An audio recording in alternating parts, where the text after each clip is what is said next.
کائنات کے اندر وہ چیز کوئی کسی کو ڈلیور کر سکتا ہے۔ کسی کہنے والے نے کہا تھا مذہب الدہور وما اتینا بمثلہ ولقد اتی فعجزنا عن نظرائہ،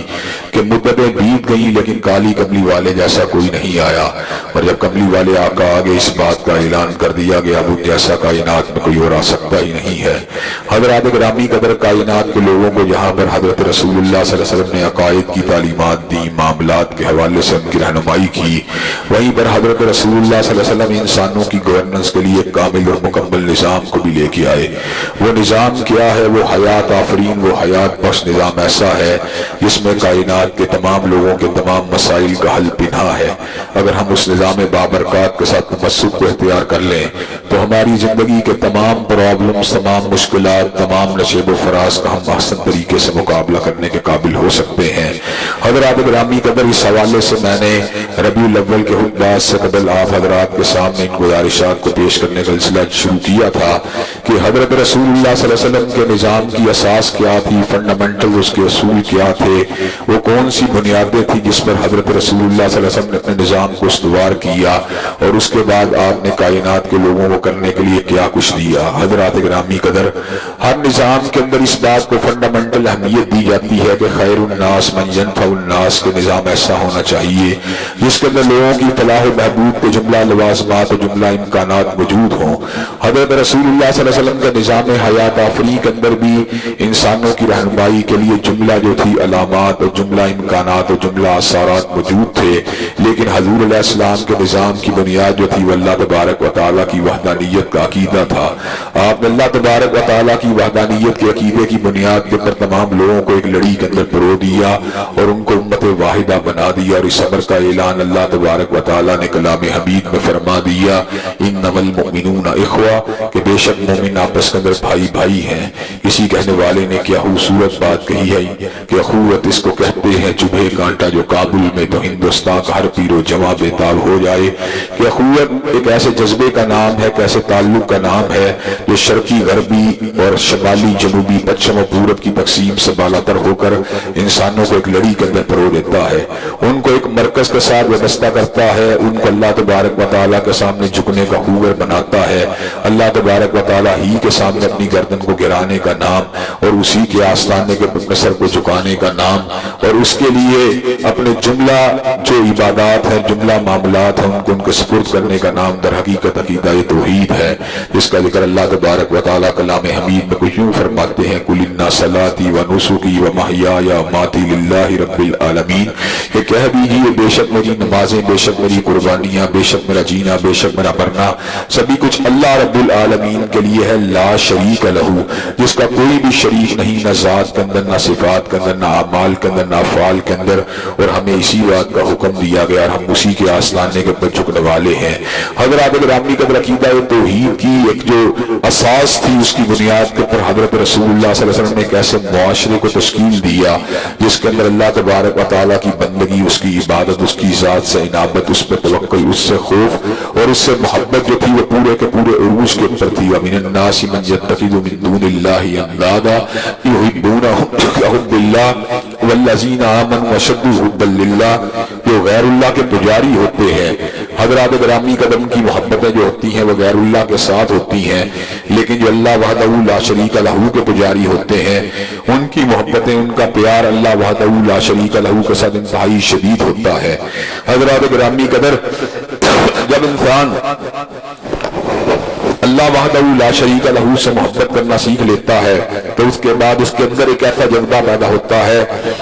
جو اس کی محبتوں کی اساس پھر اللہ تبارک و تعالیٰ کی وحدانیت بن جاتی ہے۔ وہ ہر کسی سے محبت اللہ تبارک و تعالیٰ کی ذات کے لیے کرتا ہے، وہ ہر کسی سے نفرت بھی اللہ تبارک و تعالیٰ کی دشمنی کے اندر، یعنی جو اللہ کا دشمن ہے اس سے دشمنی رکھتا ہے، جو اللہ کا پیارا ہے اس سے وہ محبت کرتا ہے، جس کو دیکھتا ہے اللہ تبارک و تعالیٰ سے پیار کرنے والا اس کو دیکھتا ہے، اور جس کو دیکھتا ہے کہ اللہ تبارک و تعالیٰ سے دور ہے اس سے روکتا ہے۔ حضرات گرامی قدر، توحید کی بنیاد کے پر تشکیل دیے ہوئے اس معاشرے کے اندر پھر کیا تھا؟ پھر درد مندی تھی، پھر خیر خائی تھی، پھر بھائی چارہ تھا، پھر اخوت تھی، پھر ضرورت میں کام آنے والی باتیں تھی، پھر دکھ درد کو بانٹنے والے تمام جملہ امکانات جو تھے اللہ تبارک و تعالیٰ نے اس معاشرے کے اندر ودیت کر کے رکھ دیے تھے. حضرات گرامی کے اللہ تبارک و تعالیٰ کی وحدانیت کی بنیاد کے پر تشکیل پانے والے اس معاشرے کے اندر اونچ نیچ کا فرق اس حد تک مٹ چکا تھا کہ جتنے لوگ جو تھے وہ اللہ تبارک و تعالیٰ کی توحید کے چلنے والے تھے. حضرات گرامی کے اندر وہ ایک ہی صف میں کھڑے ہو کر نمازوں کو ادا کرتے تھے. کبھی یہ بات نہیں ہوئی تھی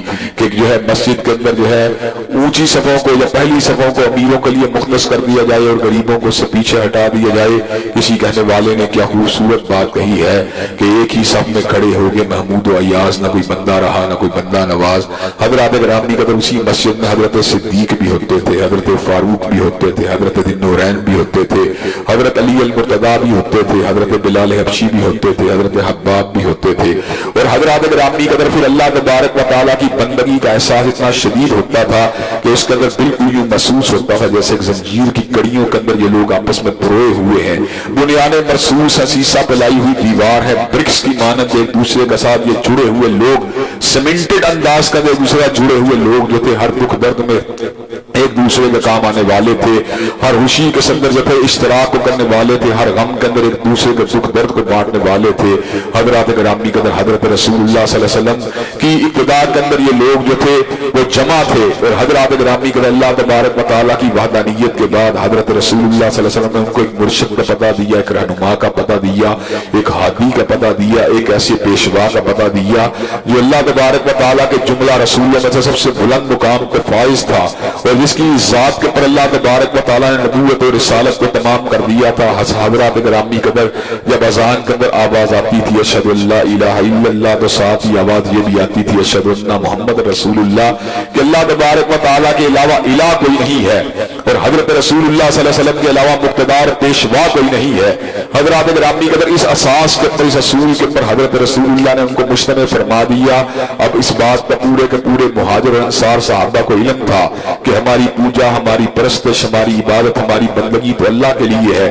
لیکن ہمارا انداز، ہمارا طور، ہمارا طریقہ، ہمارے اعتبار جو ہیں وہ حضرت رسول اللہ والے ہیں. حضرات گرامی کے اندر اس کے بعد جو تھی ان کے اندر ایک ایسی قوت پیدا ہو گئی، ایک ایسا جڑاؤ پیدا ہو گیا کہ وہ حزب اللہ کی شکل اختیار کر کے جو کائنات کی سب سے مقدس، کائنات کی سب سے متبرک جماعت تھی اور جس کے بارے میں اللہ تبارک و تعالیٰ نے حب صبر کا اعلان فرما دیا، وَمَن يَتَوَلَّ اللَّهَ وَرَسُولَهُ وَالَّذِينَ آمَنُوا فَإِنَّ حِزْبَ اللَّهِ هُمُ الْغَالِبُونَ، کہ بے شک یہ اللہ سے پیار کرنے والا ہے، حضرت رسول اللہ سے پیار کرنے والا ہے، ایمان سے پیار کرنے والا ہے، اس کا تعلق حزب اللہ کے ساتھ ہے. اور حزب اللہ جو ہے اللہ تبارک و تعالیٰ اس کو جملہ احزاب کے اوپر غالب کرتے رہیں گے. جملہ احزاب جو ہے حزب اللہ کے مقابلے کے اوپر مغلوب رہیں گے. کوئی گروہ بھی حزب اللہ کے اوپر غالب نہیں آ سکتا. حضرات گرامی کے اللہ تبارک و تعالیٰ نے صحابہ کرام رضوان اللہ علیہم اجمعین سے یہ وعدہ بھی فرما دیا کہ وعد اللہ الذین آمنوا منکم وعملوا الصالحات لیستخلفنہم فی الارض کما استخلف الذین من قبلہم وليمکنن لہم دینہم الذی ارتضی لہم وليبدلنہم من بعد خوفہم امنا،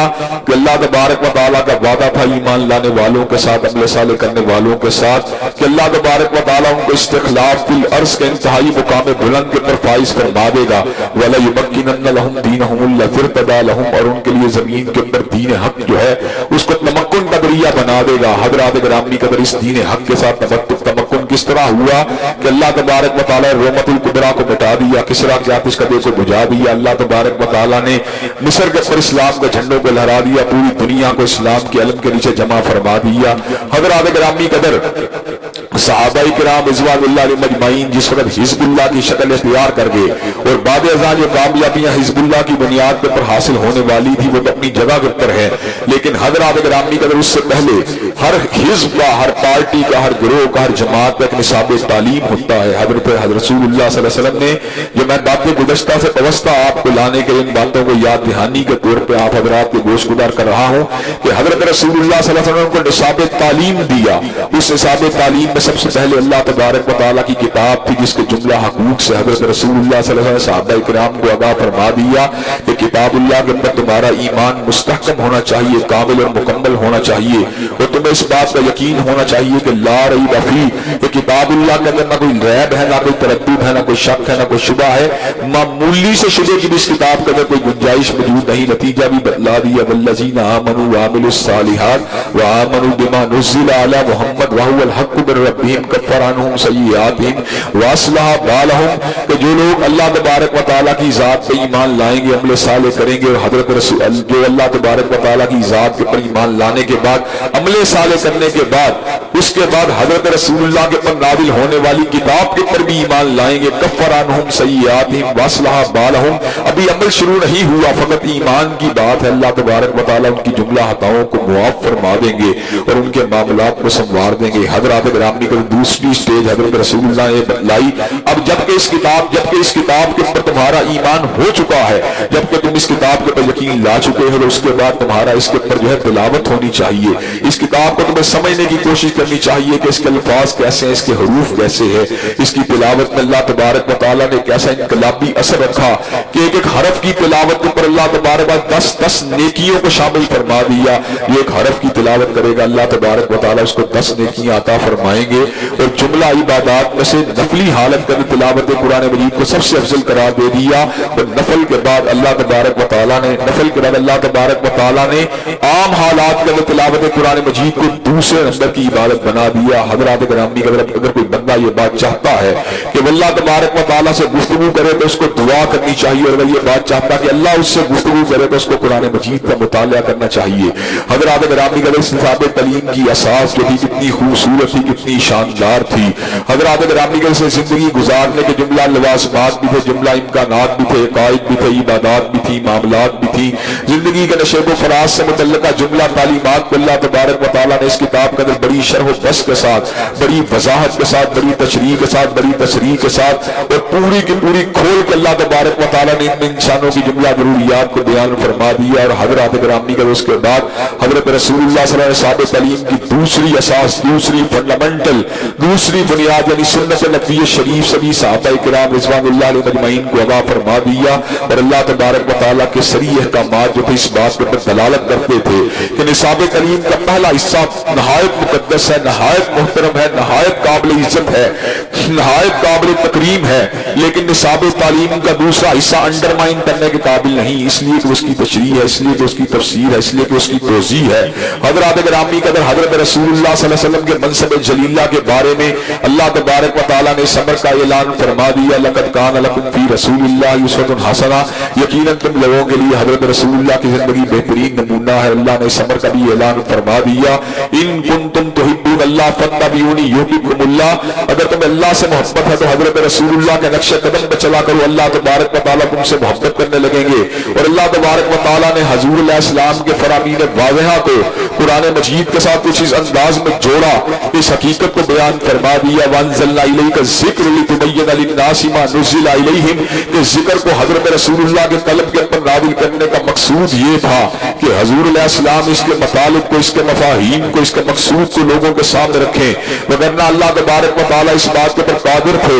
کہ جس طرح اللہ تبارک و تعالیٰ کسی تورات کو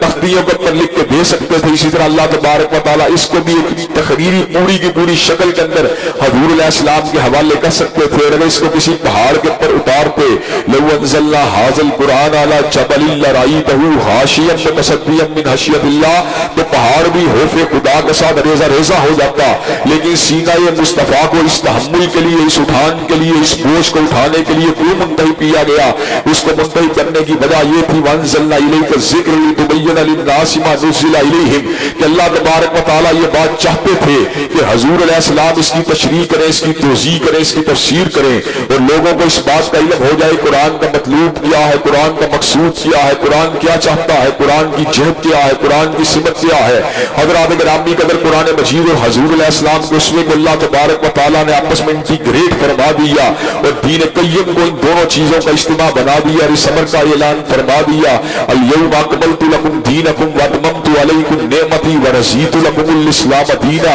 آج کے دن ہم نے دین کو مکمل کر دیا، نعمتوں کو تمام کر دیا، تمہارے لیے اسلام کو بطور دین منتخب فرما لیا۔ حضرات گرامی کا دین کیا تھا؟ یہ اللہ کی کتاب کا نام تھا، یہ حضرت رسول اللہ کے فرامین واضحہ کا نام تھا، ان دونوں چیزوں کے اوپر اس دین کی اساس تھی، یہ دونوں چیزیں دین کو لے کے چلنے والی تھی۔ حضرات گرامی کا اللہ تبارک و تعالیٰ کے حبیب علیہ السلام نے نصاب تعلیم سے اپنے دوستوں کو، اپنے صحابہ کو، اپنے تلامذہ کو، اپنے خدمتگاروں کو، اپنے چہرے کی زیارت کرنے والوں کو، اپنی بارگاہ رسالت مام میں کھڑے ہونے والوں کو، اپنے سامنے زانو تلمس کو طے کرنے والوں کو، اپنے اپنے سے پیار کرنے والوں کو، اپنے سے محبت کرنے والوں کو، اپنا کلمہ پڑھنے والوں کو حضرت رسول اللہ صلی اللہ علیہ وسلم نے ثابت تعلیم کو ودیت فرما دیا، اور اللہ تبارک و تعالیٰ نے اسے حکم شریع کو بھی بیان فرما دیا، وما آتاکم الرسول فخذوہ وما نہاکم عنہ فانتہوا، جو رسول اللہ تم کو دیتے ہیں اس کو پکڑ لیا کرو، اور جس سے روکتے ہیں اس سے رک جایا کرو۔ حضرات گرامی کا گویا اس سے ہمیں یہ بات معلوم ہوئی کہ حضور علیہ السلام کے فرامین واضح اور قرآن مجید ملنے کے بعد ہمارے پاس ایک نصاب تعلیم مکمل اور آئیڈیل حالت میں ہمارے سامنے آ جاتا ہے۔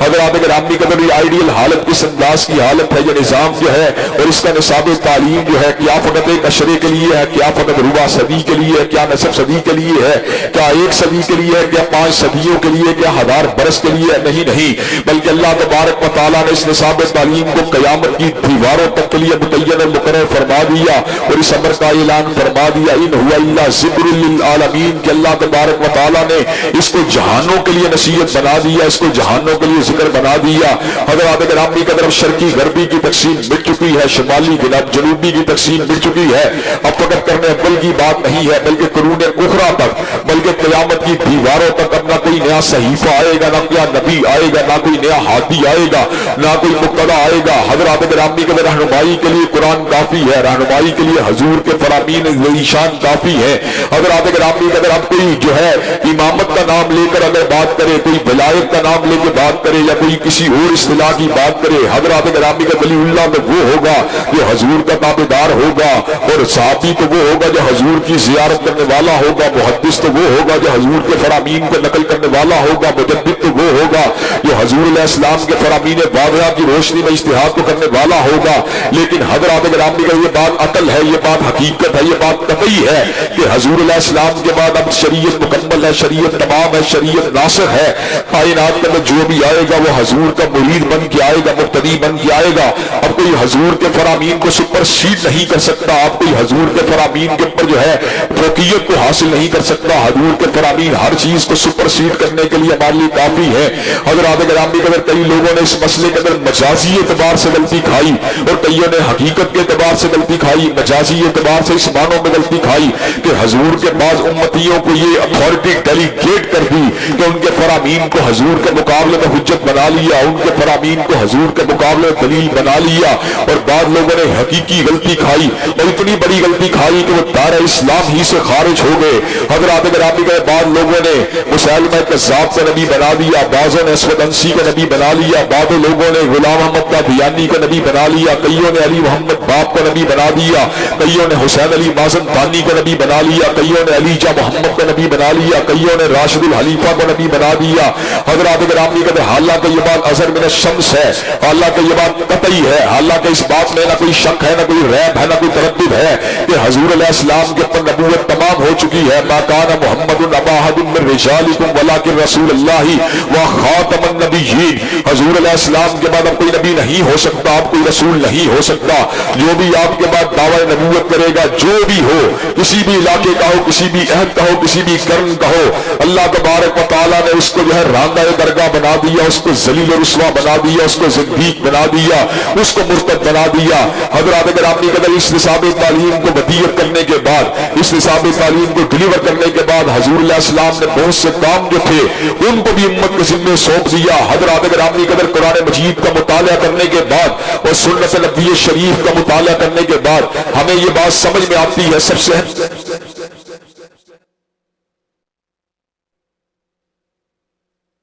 صلاۃ کا نظام تھا، نظام کو قائم، نماز کو قائم کرنے والا نظام تھا۔ حضرات گرامی کہتے ہیں 5 وقت لوگوں کو مسجد کی سمت بلا کر، 5 وقت اللہ تبارک و تعالیٰ کے گھر کے اندر بلا کر، 5 وقت خانہ خدا کے اندر بلا کر ان کی اس انداز کر تربیت کی کہ حی علی الصلاۃ حی علی الفلاح کے ساتھ ان کے تعلق کو جوڑا، اور ان کو یہ بات سمجھائی کہ تمہیں بار بار نماز میں آنا پڑے گا، تمہیں بار بار فلاح کے راستے پہ آنا پڑے گا۔ جب تم فلاح کے راستے پر آؤ گے تمہارے جملہ مسائل جو ہے حل ہو جائیں گے۔ والذین جاہدوا فینا لنہدینہم سبلنا وان اللہ لمع المحسنین، کہ اللہ تبارک و تعالیٰ نے اس بات کو بھی واضح فرما دیا جو اس کے راستے کے اندر جہاد کرے گا، جو اس کے راستے لائے گا، وَإِنَّ اللَّهَ لَمَعَ الْمُحْسِنِينَ، کہ بے شک اللہ تبارک و تعالیٰ نیکوکاروں کے ساتھ ہے، بے شک اللہ تبارک و تعالیٰ محسنین کے ساتھ ہے، بے شک اللہ تبارک و تعالیٰ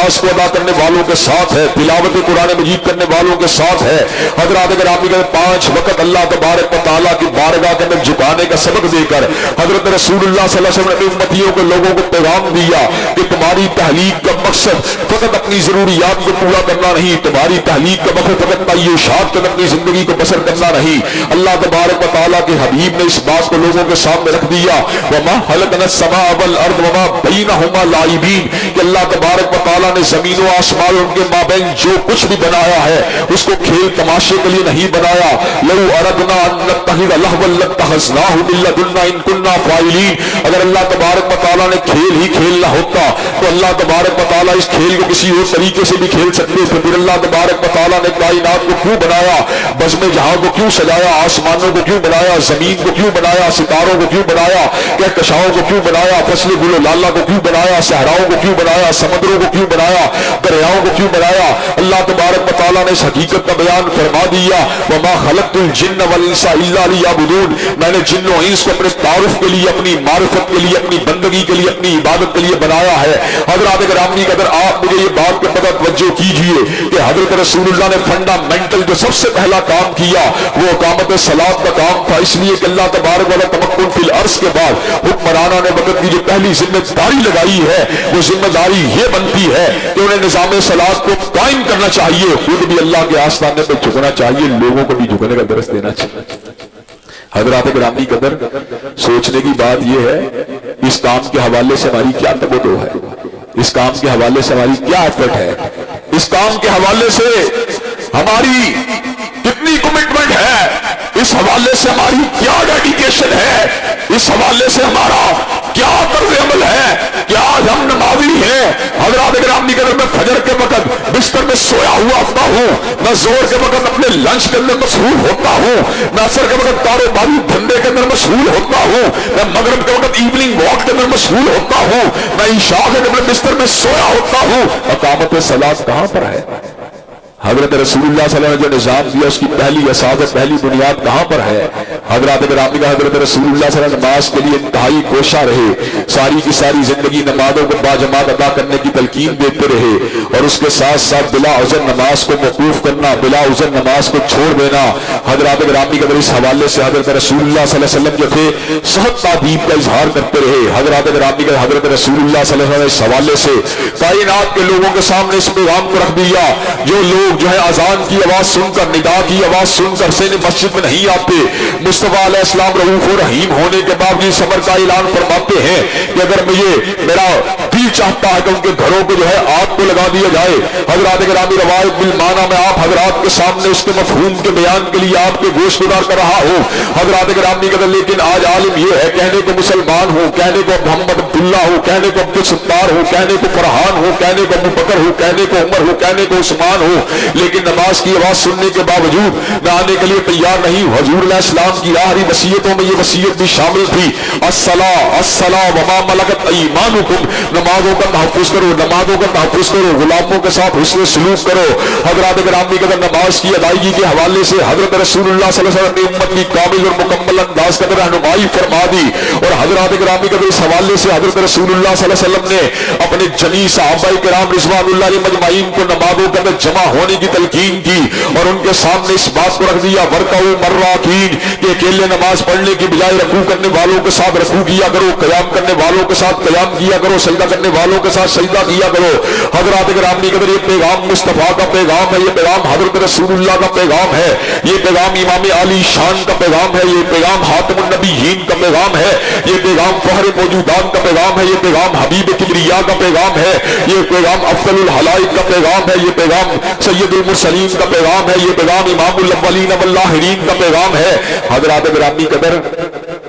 اس کے ساتھ ساتھ حضرت رسول اللہ صلی اللہ علیہ وسلم نے